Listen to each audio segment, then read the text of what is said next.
Welcome, dear learners. Here, your teacher Amita. Today, we are going to learn a new chapter, Law Spring. Let's continue. Hopefully, you are fine at home.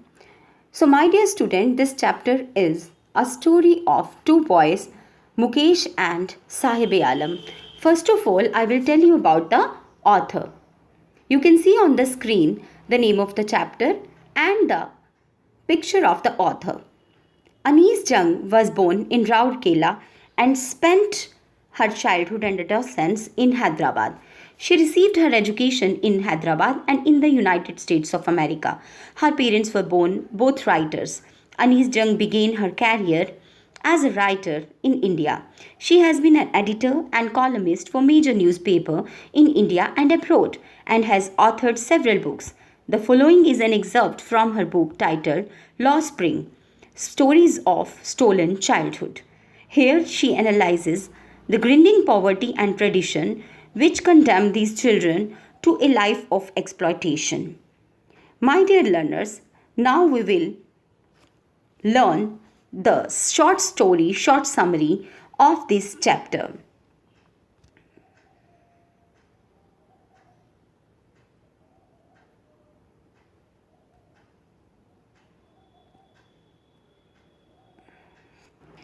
Dear learners, as we all know, spring is the season associated with optimism and hope.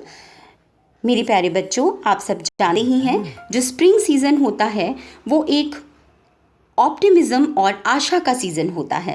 It also works as a metaphor for the childhood stage of our life. हमारी ज़िंदगी का जो बचपन है ये उस बचपन के साथ भी एसोसिएट करता है और उसके लिए एक मेटाफर के रूप में इस्तेमाल किया जाता है. Right from the time we are born until late childhood, every child hopes for the new beginning and a bright future. जब हम पैदा होते हैं तब से लेकर लेट चाइल्डहुड तक हर बच्चा ये कल्पना करता है कि उसकी ज़िंदगी खूबसूरत होगी, आशाओं से भरी होगी और उनका ब्राइट फ्यूचर होगा. So the phase of childhood is all about innocence, energy, tremendous inclination toward outdoor activities along with fun and play. It is also a time of getting more skills and knowledge and going to school. ये समय मासूमियत का होता है, energy का होता है और बच्चों का रुझान खेलने की तरफ रहता है और खेलते उन्हें यही नहीं पता लगता कि कब तक खेलना है और कब खेल ख़त्म करना है. हाँ, ये समय ऐसा भी होता है जहाँ पे उनको बहुत सारे स्किल्स सीखने होते हैं और जिस पर्पज़ के लिए नॉलेज गेन करने के लिए वो स्कूलों में जाते हैं. लेकिन यहाँ जो बच्चे दिखाए गए हैं उनको स्कूल जाने का सौभाग्य प्राप्त नहीं होता. The Low Spring, written by Anees Jung, takes us to that scenario which is a national shame of children being forced to have a life of poverty and exploitation. तो राष्ट्र के लिए बड़ी शर्मिंदगी की बात है. अनीस जंग हमें एक ऐसा सिनेरियो दिखाती हैं लो स्प्रिंग इस चैप्टर के माध्यम से जहाँ पे बच्चों को गरीबी और एक्सप्लॉयटेशन का सामना करना पड़ता है.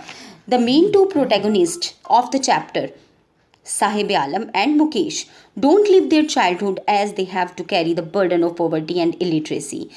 इस चैप्टर के दो मेन कैरेक्टर्स हीरोज साहिब-ए-आलम और मुकेश अपने बचपन को गरीबी और अनपढ़ता के हालातों में जीते हैं और उनको ना तो गरीबी से निकलने का मौका मिलता है ना ही उनको ज्ञान अर्जित होता है, स्कूल जाने का मौका मिलता है. So in their miserable stories of exploitation the author provides glimpses of fortitude. तो इस तरह से उनकी एक्सप्लॉयटेशन और उनकी इलिटरेसी के माध्यम से हमें राइटर यहाँ पे उनकी एक पिक्चर दिखाता है और ऐसे समाज की पिक्चर हमें दिखाते हैं. इस चैप्टर का जो फर्स्ट पार्ट है वो हमें एक ऐसी दुनिया में ले जाता है जहाँ पे हमें साहिब-ए-आलम से भेंट होती है. फर्स्ट चैप्टर का टाइटल है, फर्स्ट पार्ट का टाइटल है द लो स्प्रिंग का, समटाइम्स आई फाइंड अ रूपी in the garbage. So the first part talks about the writers impression about the life of the unfortunate rag picker. ये first part हमें rag pickers के दुर्भाग्यपूर्ण ज़िंदगी के बारे में एक तस्वीर दिखाता है. The rag picker migrate from Dhaka and find a settlement in Seemapuri. ये रैग पिकर्स ढाका से आए हैं और इन्होंने सीमापुरी में अपनी सेटलमेंट्स बना ली हैं, अपनी झुग्गी झोपड़ियाँ बना ली हैं. They end up losing their fields and homes due to storms की वजह से इन्होंने अपने घर, अपने खेत खो दिए हैं. Then come to the big city to find a living but are poor. और वो एक बड़े शहर में आ गए हैं लेकिन गरीबी की ज़िंदगी जी रहे हैं। The author then watches Sahib the rag picker every morning who is always scrounging for gold in her neighbourhood. Author daily सुबह जब बाहर निकलती हैं तो साहिब आलम को कूड़े करकट के अंदर गोल्ड ढूंढते हुए देखती हैं। यहाँ पे गोल्ड का अर्थ सोना नहीं है, यहाँ पे गोल्ड कोई भी ऐसी प्रीशियस चीज़ है जिसको बेचकर इनको कुछ पैसे मिल पाएँ। Garbage is actually the mean of survival for the elders and it is something wrapped in wonder for the children। Garbage actually बड़े लोगों के सर्वाइवल का एक ज़रिया है, उनके जीने का एक ज़रिया है, उनकी रोज़ी रोटी का एक ज़रिया है। और बच्चों के लिए ये वंडर एक ऐसा वंडर है जो कि उस गार्बेज के अंदर रैप हुआ है। Sometimes the children find a coin और टू फ्रॉम इट। कभी कभी इस गार्बेज में बच्चों को 1 या 2 रुपये मिल जाते हैं तो बहुत ही खुश हो जाते हैं। But they have no clues about how to achieve them. लेकिन उनको ये नहीं पता कि उनको ये सब कुछ कहाँ से मिलेगा, कैसे मिलेगा। Even this kids have desires and ambition. इन बच्चों के भी कुछ ख्वाब हैं, कुछ सपने हैं, कुछ एम्बिशंस हैं, लेकिन उनको ये नहीं पता कि उनको ये पूरा कैसे करना है। There are many things that are unreachable to them. For instance, shoes, tennis and similar stuff. उनके बहुत सारे सपने हैं, बहुत सारी चीज़ें हैं जिन तक वो पहुंच ही नहीं सकते, जैसे जूते, टेनिस और भी ऐसे बहुत सारे सामान। Later on, Sahib starts working at a tea stall. बाद में साहिब एक टी स्टॉल पे काम करना शुरू कर देता है। वेयर ही अर्न्स 800 रुपीज़, जहाँ पे वो 800 रुपये कमाता है। And also gets to eat all the meals, और तीनों टाइम का खाना भी उसको वहाँ पे मिलता है। But the job takes away his freedom. लेकिन ये जॉब जो होती है वो उसकी आज़ादी, जो वो रैग पिकर था और अपना पॉलीथीन बैग उठाकर इधर उधर घूमता फिरता था, आज़ाद था, मन करता था काम करता था, मन करता था तो काम नहीं करता था। अब उसकी ये वाली आज़ादी खो गई थी क्योंकि अब वो किसी दुकान पे एक नौकर के रूप में काम कर रहा था।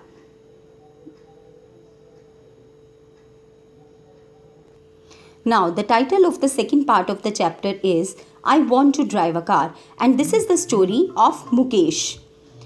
मुकेश भी पहले तो अपना मास्टर था और बाद में ये भी अनाउंस करता है कि वो मोटर मैकेनिक बनना चाहता है। Now the second part is about the life of Mukesh who comes from the family of A bangle maker.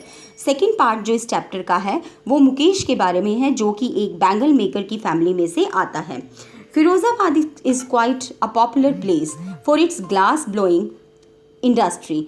Firozabad एक पॉपुलर प्लेस है जहाँ पर चूड़ियाँ बनाने का काम होता है और ये वर्ल्ड फेमस प्लेस है। A staggering 20,000 children are a part of their business।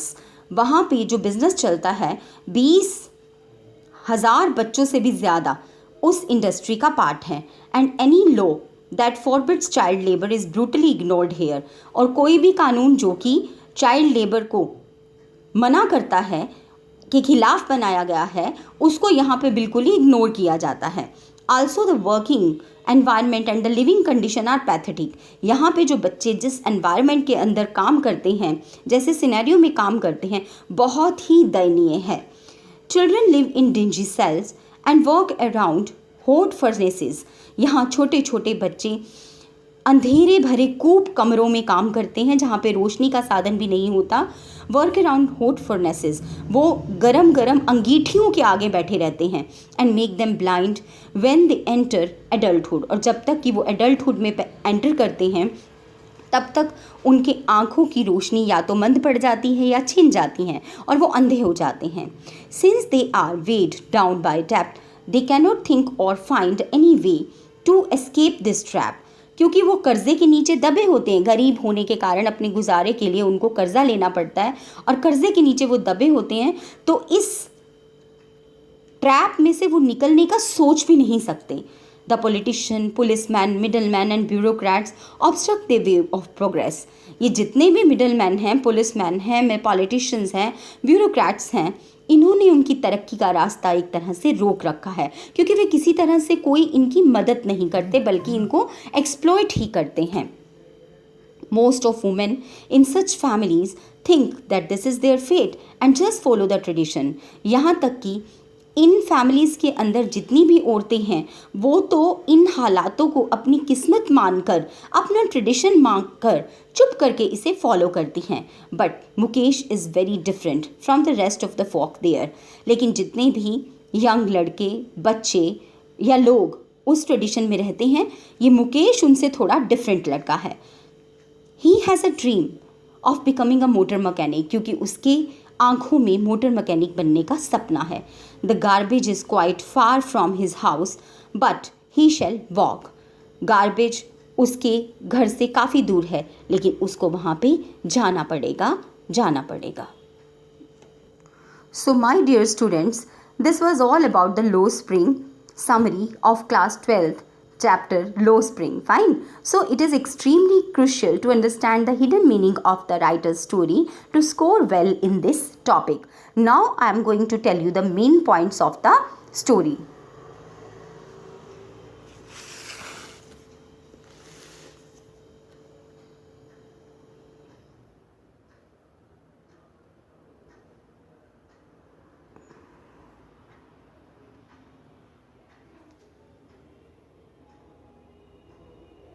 Dear learners, narrator Sahib को सुबह सुबह मिलता है और वो एक रैग पिकर है जो कि सीमापुरी, दिल्ली के बॉर्डर पे जो लगती है, उस इलाके में रहता है. उसके पेरेंट्स बांग्लादेश से आए हैं और वो गार्बेज डंप्स में से गोल्ड सर्च करता है. कभी वो स्कूल नहीं गया, ना ही उसके पास पेयर ऑफ शूज़ है, और एक्चुअली उसका नाम साहिब आलम है, जिसका अर्थ है लॉर्ड ऑफ यूनिवर्स. लेकिन उसको इस का अर्थ बिल्कुल पता नहीं है और वो गलियों में एक बेयरफुट यंग पिकर्स की सेना के साथ, बहुत सारे लोगों के साथ चलता रहता है. दे अपीयर इन द मॉर्निंग. ये सब लोग झुंड में इकट्ठे सुबह निकलते हैं और दोपहर को कहीं डिसअपीयर हो जाते हैं. सीमापुरी में रहने वाले जो रैग पिकर्स हैं, उनके घर टीन और टारपोलिन से बने हुए हैं, मड से बने हुए हैं. उनकी गलियों में ना तो सीवेज सिस्टम है, ड्रेनेज सिस्टम है, ना ही उस कॉलोनी के अंदर कोई रनिंग वाटर है. 10,000 रैग पिकर्स ऐसे हैं जिनकी अपनी कोई वहाँ पे आइडेंटिटी नहीं है और उनके पास केवल राशन कार्ड है ताकि वो ग्रेन्स बाय कर सकें और वोट दे सकें. सीमापुरी में सर्वाइवल का मीनिंग है रैग पिकिंग. साहिब कभी कभी गार्बेज में 10 रुपये नोट या फिर 1 रुपया ढूंढता है और उसके मिल जाने पे बहुत ही खुश होता है, फिर और ढूंढने की कोशिश करता है. गार्बेज अद्भुत आशा से लिपटा हुआ है बच्चों के लिए और एल्डर्स के लिए ये सर्वाइवल का मीन्स है. साहिब उसके बाद एक टी स्टॉल में काम करता है और उसको मासिक 800 रुपये वेतन मिलता है और 3 टाइम का खाना मिलता है. He carries a canister. उसके कंधे पे एक कैनिस्टर है जो कि उसको अपने प्लास्टिक बैग, जब वो रैग पिकिंग करता था, उससे भी बहुत भारी लगता है और वो अब अपना मास्टर नहीं रहा क्योंकि ये कैनिस्टर जो है वो उसके मास्टर का है. अब दूसरी स्टोरी में मुकेश को भी इंसिस्ट किया जाता है उसके मास्टर की तरफ से कि वो बैंगल मेकिंग के काम में आगे बढ़े, लेकिन मुकेश यहाँ पे एक मोटर मैकेनिक बनना चाहता है. मुकेश भी फिरोज़ाबाद की डस्टी स्ट्रीट्स के अंदर रहता है. हाँ, यहाँ पे मुकेश की कहानी बताई गई है कि Mukesh insist on being his on master. उसका अपना दिल कहता है कि वो अपना मास्टर खुद बने, किसी की नहीं माने, और किसी भी और प्रोफेशन की बजाय वो मोटर मैकेनिक बनना चाहता है. फिरोज़ाबाद की डस्टी गलियों में रहता है. अपने परिवार की तरह वो भी बैंगल मेकिंग के काम में एंगेज है. 20,000 से भी ज़्यादा बच्चे ग्लास फर्नेसेस के आगे बैठकर ये इलीगल काम करते हैं जो चाइल्ड लेबर के खिलाफ है और हाई टेम्परेचर के आगे बैठकर अपनी आंखें एडल्टहुड आने से पहले ही खो देते हैं. ये क्रम्बलिंग वॉल्स के बीच में रहता है और ह्यूमंस और एनिमल्स जहाँ पे इकट्ठे रहते हैं. एक फ्रेल यंग वुमन है उसकी फैमिली में जो कि उसके बड़े भाई की पत्नी है और उसको फैमिली में बहू कहा जाता है और वो पूरी फैमिली के लिए खाना बनाती है. और मास्टर ऑफ हाउस भी पुअर बैंगल मेकर है और उसको केवल बैंगल मेकिंग के अलावा कुछ नहीं आता. मुकेश और उसकी फैमिली इस ट्रेड से अपना ट्रेडिशन आगे फॉलो करते हैं क्योंकि वो बैंगल मेकिंग कास्ट में ही पैदा हुए हैं.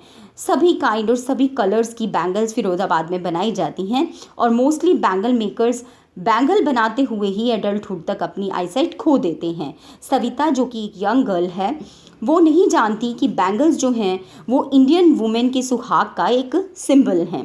यंग मैन जो कि कोई भी इनिशिएटिव नहीं ले पाते कि वो किसी तरह से अपने ड्रीम्स को ट्रू कर पाएँ, क्योंकि वो किसी भी कोऑपरेटिव सोसाइटी से एसोसिएट नहीं हैं, उनको साहूकारों से डर लगता है।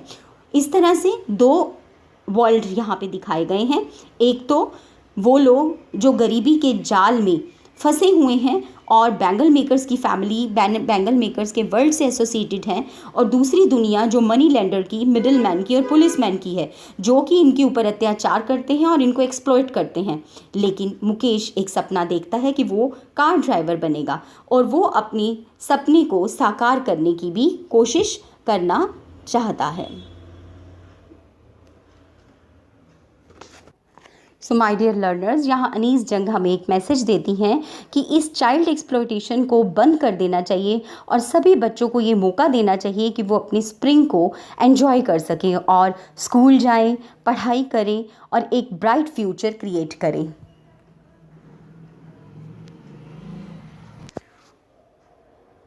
वो चाइल्ड एजुकेशन को प्रोपगेट करती हैं और चाइल्ड लेबर को स्ट्रिक्टली लॉज बनाने के लिए और उनको इम्प्लीमेंट करने के लिए गवर्नमेंट को किसी तरह से मैसेज कन्वे करती हैं।